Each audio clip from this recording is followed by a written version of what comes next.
तो movie start होती है जहां हम देखते हैं एक बैग को जो कि नोटों से भरा हुआ होता है। अब इस बैग को लेकर कोई कहीं पर जा रहा होता है और कुछ देर बाद हमें उसका चेहरा देखने को मिलता है। ये होता है डॉक्टर अभिमन्यु, जो कि अपनी गाड़ी में अपना बैग रखता है और कहीं जाने के लिए निकल लेता है। जैसे ही वो गाड़ी में बैठता है उसे एक अननोन नंबर से कॉल आती है, जिसमें कोई उससे ये कह रहा होता है कि उसने अभिमन्यु की बेटी को किडनैप कर लिया है और उसके लिए उसे 5 करोड़ रुपए देने होंगे। पहली बार में तो डॉक्टर अभिमन्यु को ये कोई प्रैंक कॉल लगती है और वो उसे कट कर देते हैं, पर जब दोबारा उसी नंबर से कॉल आती है तो डॉक्टर अभिमन्यु को कुछ शक होता है और वो उस किडनैपर से अपनी बेटी की बात कराने को कहते हैं, जिसका नाम वेदिका होता है। अब किडनैपर बोलता है कि उसने वेदिका को हेलोथीन दिया हुआ है और हेलोथीन किस तरह से काम करता है ये तो आपको अच्छी तरह से मालूम होगा, और उसी की वजह से वो अभी बेहोश पड़ी हुई है और आपसे बात नहीं कर सकती। हम जान लेते हैं कि क्रेजी मूवी एक वन कैरेक्टर बेस्ड मूवी है। इसमें ज्यादा कुछ कैरेक्टर्स हमें देखने को नहीं मिलेंगे। इसके बाद डॉक्टर अभिमन्यु अपनी एक्स वाइफ को कॉल करते हैं, जो कि वेदिका की माँ भी होती है। वो उससे वेदिका के बारे में पूछते हैं तो वो अपनी पुरानी बातें लेकर शुरू हो जाती है कि तुमने कभी वेदिका का ध्यान नहीं रखा और नहीं कभी उसके साथ रहे हो, बचपन से ही उसको मैंने पाला है। डॉक्टर बोलते हैं कि मेरे पास फालतू बातों के लिए बिल्कुल भी वक्त नहीं है। मेरे पास एक कॉल आई थी जिसमें मुझे बताया गया है कि किसी ने वेदिका को किडनैप कर लिया है। अब तो मुझे साफ साफ बताओ वेदिका तुम्हारे पास है या नहीं। तब डॉक्टर की एक्स वाइफ बोलती है कि वो अभी स्कूल छोड़कर आई है वेदिका को और वो बिल्कुल ठीक है, तुम्हें उसके लिए परेशान होने की जरूरत नहीं है। इसके बाद डॉक्टर फोन कट कर देते हैं और डॉक्टर के फोन पर एक दूसरा कॉल आता है।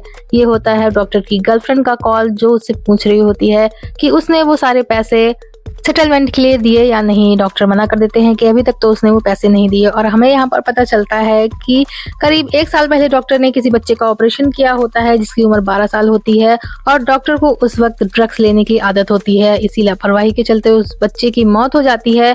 अब उस बच्चे के घर वाले डॉक्टर से या तो कोर्ट में मिलना चाहते हैं या फिर उस बच्चे की मौत के लिए 5 करोड़ रुपए मांग रहे होते हैं। और डॉक्टर के पास हमने जो शुरुआत में बैग देखा होता है वो बैग वही होता है। वो उस बच्चे के माता पिता के पास ही लेकर उस बैग को जा रहे होते हैं उनसे सेटलमेंट करने के लिए। अब यहाँ पर डॉक्टर की गर्लफ्रेंड गुस्सा हो जाती है और कहती है कि तुम्हें दिमाग लगाना चाहिए, ये बात पहले ही तुम्हारी एक्स वाइफ को पता होगी और उसने खुद ही बच्ची को किडनैप करवा कर तुमसे पैसे मांगे होंगे। वो पहले ही तुमसे जलती है और ऐसा कैसे हो सकता है कि तुम्हारे पास जब 5 करोड़ रुपए मौजूद हैं तो किडनैपर ने भी एग्जैक्ट 5 करोड़ रुपए ही मांगे। इसके बाद हम देखते हैं डॉक्टर की एक्स वाइफ का कॉल आता है, जो कि डॉक्टर को बताती है कि स्कूल वालों ने पूरा स्कूल छान मारा है पर उन्हें वेदिका कहीं भी नहीं मिल रही। अब डॉक्टर अपनी एक्स वाइफ को डांटने लगता है और कहता है ये सारा तुम्हारा ही प्लान है और ये सब तुमने ही किया है। उसके बाद डॉक्टर गुस्से में फोन ऑफ करके रख देता है, पर रास्ते में उसे एक बच्ची दिखाई देती है जिसे देखकर उसे अपनी बेटी की याद आ जाती है। वो फोन ऑन करता है और वापस से अपनी एक्स वाइफ को कॉल करता है। यहाँ पर वो बताती है कि मैं ऐसी माँ नहीं हूँ कि अपनी बच्ची का सहारा लेकर तुमसे पैसे मांगूंगी और ये तुम्हारी रिस्पॉन्सिबिलिटी बनती है कि तुम उसको बचाओ। किडनैपर ने तुम्हारे पास कॉल किया है, तुम्हें उसे पैसे देने ही होंगे। डॉक्टर मना कर देता है कि मेरे पास बिल्कुल भी पैसे नहीं है, पैसों का इंतजाम तुम्हें ही करना होगा। तो यहाँ पर डॉक्टर की एक्स वाइफ बोलती है कि अगर हमारा बच्चा नॉर्मल होता तो तुम उसे बचा लेते ना। यहाँ पर हमें पता चलता है कि डॉक्टर की बेटी को एक डाउन सिंड्रोम नाम की बीमारी होती है, जिसमें बच्चों का विकास तो होता है पर उनकी बुद्धि बच्चों की तरह विकसित नहीं हो पाती है। यहाँ पर हमें ये भी पता चलता है कि डॉक्टर इसी वजह से अपनी बेटी से ना ही तो प्यार करता था और ना ही उससे मिलता जुलता था। यहाँ तक कि डॉक्टर अपनी शादी टूटने का कारण भी उस बच्ची को ही मानता था। ये सारी बातें सुनकर डॉक्टर को दुख होता है और वो अपनी बच्ची को बचाने का ठान लेता है। इसके बाद वो वापस से किडनैपर के पास कॉल करता है और उससे लोकेशन मांगता है। वो लोकेशन दे देता है। इसके बाद डॉक्टर बढ़ने लगता है अपनी बच्ची को बचाने के लिए उस मंजिल की तरफ। तभी डॉक्टर की गर्लफ्रेंड का कॉल आता है और उससे फिर से पूछती है कि तूने सेटलमेंट के पैसे दिए या नहीं। डॉक्टर बताता है कि उसकी बच्ची किडनैप हो गई है और वो उसे बचाएगा, और ये भी बताता है कि वेदिका की माँ ने उसे किडनैप नहीं किया है। तब डॉक्टर की गर्लफ्रेंड कहती है कि अगर उसकी माँ ने उसे किडनैप नहीं किया है तो फिर हो सकता है जिनके साथ तुम सेटलमेंट करने जा रहे हो उन लोगों ने ही बच्ची को किडनैप करवाया हो। वो तुमसे पैसे भी ले लेना चाहते हो और तुम्हें जेल भी भेजना चाहते हो। डॉक्टर को फिर से कुछ समझ में नहीं आता और वो एक जगह अपनी गाड़ी रोककर फोन में कुछ पिक्चर्स देखने लगता है, जो कि उसकी बेटी के वीडियोस और फोटोज होते हैं। अब इन्हीं फोटो में उसे एक फोटो नजर आती है जो कि वेदिका के स्कूल की होती है, जिसमें कि वो अपने टीचर के साथ बैठी होती है। अब यहाँ पर डॉक्टर समझ जाता है कि को उसके टीचर ने ही किडनैप किया है, क्योंकि उसे किडनैपर की आवाज़ पहले ही सुनी हुई लग रही थी और इसके बारे में उसने अपनी गर्लफ्रेंड और वाइफ दोनों को ही बताया होता है। अब यहाँ पर डॉक्टर गाड़ी मोड़कर वापस जाने लगता है, क्योंकि उसे ये सब एक मजाक ही लगता है और इसमें वापस से उसे अपनी बीवी मिली हुई नजर आती है। पर तभी किडनैपर का वीडियो कॉल आ जाता है, जिसमें कि वो डॉक्टर की बेटी को दिखाता है। यहाँ डॉक्टर देखता है कि उसकी बेटी किस तरह से जमीन पर बेहोश पड़ी हुई है, उसे बिल्कुल भी होश नहीं है। यहाँ पर किडनैपर डॉक्टर को एक डेडलाइन दे देता है कि अगर सूरज ढलने से पहले मेरे पैसे मुझे नहीं मिले तो तुम्हारी बेटी का क्या हाल होगा, ये तुम्हें खुद ही सोच लेना चाहिए। अब डॉक्टर वापस से अपनी गाड़ी मोड़ता है और निकल जाता है अपनी बेटी को बचाने के लिए। अब हम देखते हैं डॉक्टर के फोन पे एक और कॉल आती है, जिसे डॉक्टर ने व्हाइट कोट के नाम से सेव किया होता है। ये आदमी कोई और नहीं बल्कि डॉक्टर के हॉस्पिटल का एमडी होता है और ये भी डॉक्टर से वही बात पूछता है कि तुमने सेटलमेंट के पैसे दिए या नहीं दिए। डॉक्टर कहता है कि मेरी बेटी किडनैप हो चुकी है, मैं उसे बचाऊंगा बल्कि उन लोगों को पैसे नहीं दूंगा। तब एमडी डॉक्टर पर चिल्लाने लगता है और कहता है मुझे अपने हॉस्पिटल की रेपुटेशन बचानी है, तुझे उन लोगों को पैसे देने ही होंगे वरना मैं तुझे फायर कर दूंगा। डॉक्टर मना कर देता है और कहता है कि वो उन लोगों को पैसे नहीं देगा बल्कि अपनी बच्ची को ही बचाएगा। इतना कहकर डॉक्टर फोन कट कर देता है। तभी डॉक्टर की गर्लफ्रेंड की कॉल आती है, जो कि डॉक्टर से फिर से पूछती है कि उसने सेटलमेंट के पैसे दिए या नहीं दिए। डॉक्टर कहता है कि वो अपनी बेटी को बचाने के लिए जा रहा है। तब डॉक्टर की गर्लफ्रेंड गुस्सा हो जाती है और कहती है आज तुम्हें उस बेटी की याद आ रही है जिससे ना ही तुम कभी मिलते हो और ना ही बात करते हो। तुम्हें हमारा फ्यूचर नजर नहीं आ रहा बल्कि तुम उस बच्ची को बचाने के लिए जा रहे हो।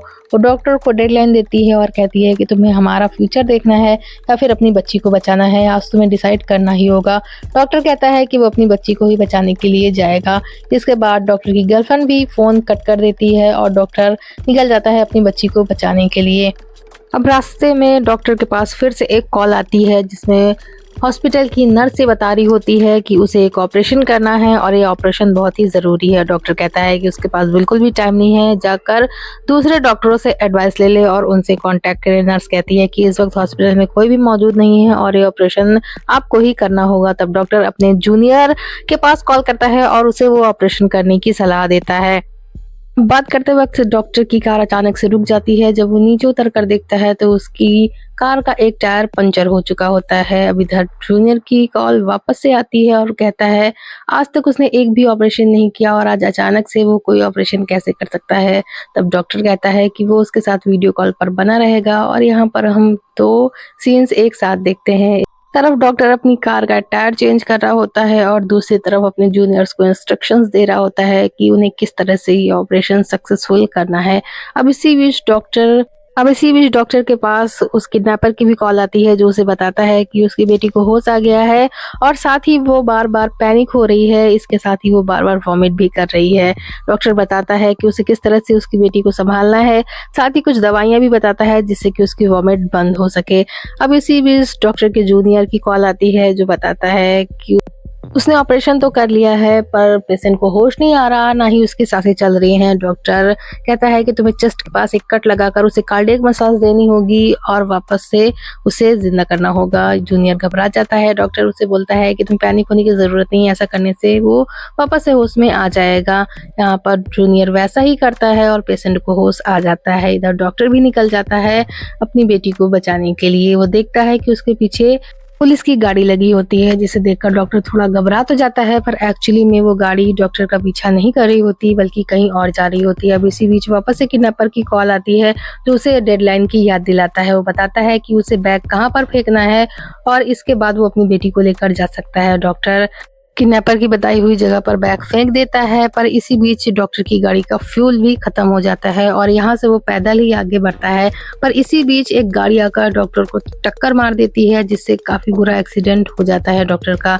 वो उस जगह पर पहुंचता है धीरे धीरे जहाँ पर उसकी बेटी मिलनी थी, पर यहाँ पर बहुत सारी बोरियां रखी होती हैं। अब एक एक करके डॉक्टर उन्हें खोलने लगता है, जिसमें से एक पर ब्लड लगा होता है। जब डॉक्टर उसे खोलता है तो उसमें उसकी बेटी नहीं होती बल्कि वही नोटों से भरा हुआ बैग होता है जो उसने रास्ते में फेंका था। अब इसी बीच डॉक्टर का फोन रिंग होता है। वो उसे उठाता है तो उधर से किडनैपर नहीं बल्कि डॉक्टर की बेटी बोल रही होती है, जो उससे कहती है कि पापा मैं आपको कुछ बताना चाहती हूँ, आप नाराज तो नहीं होंगे। डॉक्टर कहता है कि मैं बिल्कुल भी नाराज नहीं होऊंगा, तुम मुझे बता सकती हो। तो वो बताती है कि पापा आपने मुझे बचपन से ही प्यार नहीं किया, आप मुझे शुरू से ही कम अकल समझते रहे हैं, आपको दूसरे बच्चे ज़्यादा अच्छे लगते थे, आपने मुझे बिल्कुल प्यार नहीं दिया। मैं आपको आज यही प्रूफ़ करना चाहती थी कि मैं बिल्कुल भी कम अकल नहीं हूँ और इसके लिए मैंने अपने टीचर का सहारा लिया है। ये सब आज जो कुछ भी हुआ है वो मैंने ही किया है। ये बात सुनकर डॉक्टर शॉक हो जाता है और फ़ोन कट जाता है। अब यहाँ पर हमें पता चलता है ये सब जो कुछ भी अभी तक हो रहा होता है वो एक्चुअली में किसी किडनैपर ने नहीं बल्कि डॉक्टर की बेटी ने खुद ही प्लान किया होता है। इसके बाद डॉक्टर वहीं पर बैठकर रोने लगता है। वो एक बार अपनी बेटी से मिलना चाहता है और अपने किए पर पछता रहा होता है कि उसने आखिर अपनी बेटी के साथ ऐसा कैसे किया। तभी उसकी बेटी छाता लेकर उसके पास आती है और उसे बारिश से बचाने लगती है। इसके बाद दोनों घर की तरफ चले जाते हैं। तो ये था मूवी का एक्सप्लेनेशन। आपको मूवी एक्सप्लेनेशन कैसा लगा ज़रूर बताइए।